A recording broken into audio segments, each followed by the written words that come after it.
Suppose if you are in PowerPoint presentation and if you want to change the mouse pointer from an arrow to a pen, then there is a keyboard shortcut is explained in the video.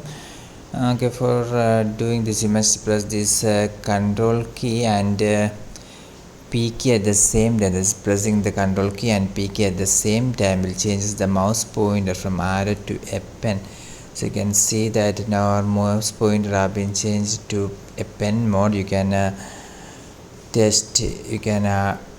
use the pen to add note to slide, or you can even call attention to an item. So for changing this